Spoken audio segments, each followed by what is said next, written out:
நீங்கள் இப்போ கஷ்டப்படுறதை யார் பார்க்குறாங்களோ, ஒரு சில பேர் உங்கள் சோதனையை வேடிக்கை பார்த்துட்டு இருக்காங்க. ஒரு சில பேர் உங்கள் சோதனையில் உங்களை தள்ளி விட்டதே அவங்க தான்.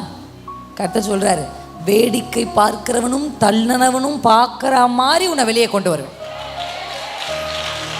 அக்கினிக்குள்ள போகிறதுக்கு முன்னாடி தான் ஷாத்ராக் மேஷாக் ஆபேத்நேகோ பேசணும்.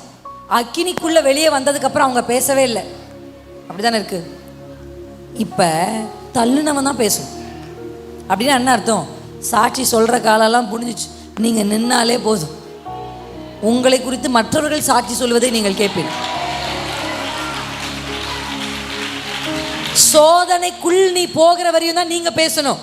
சோதனையிலிருந்து நீங்க வெளியே வரும்போது நீங்க பேச மாட்டீங்க.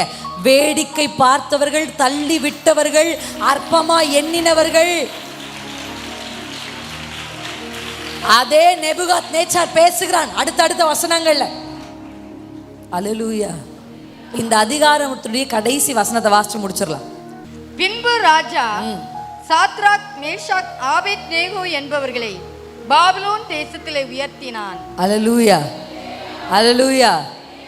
அக்கினி, பற்றி எரிகிற அக்கினிக்குள் தைரியமாய் கடந்து போங்கள். முடிவில் கர்த்தர் உங்களை குடும்பத்தில் அல்ல, தேசத்தில். அல்லேலூயா. நீங்க நம்ப வேண்டிய ஒரே விஷயம் தெரியுமா?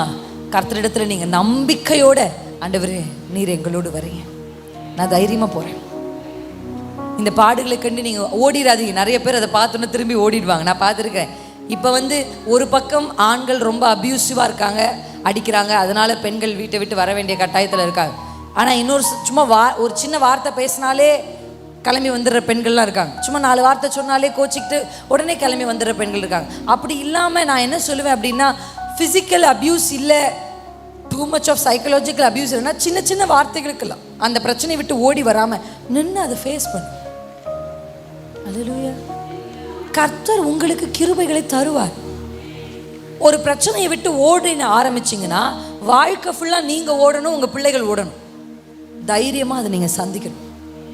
அல்லேலூயா. அக்கினி, பற்றி எரிகிற அக்கினிக்கு நடுவிலே அவைகள் உங்களை பட்சிக்காமல் கர்த்தர் உங்களை பார்த்து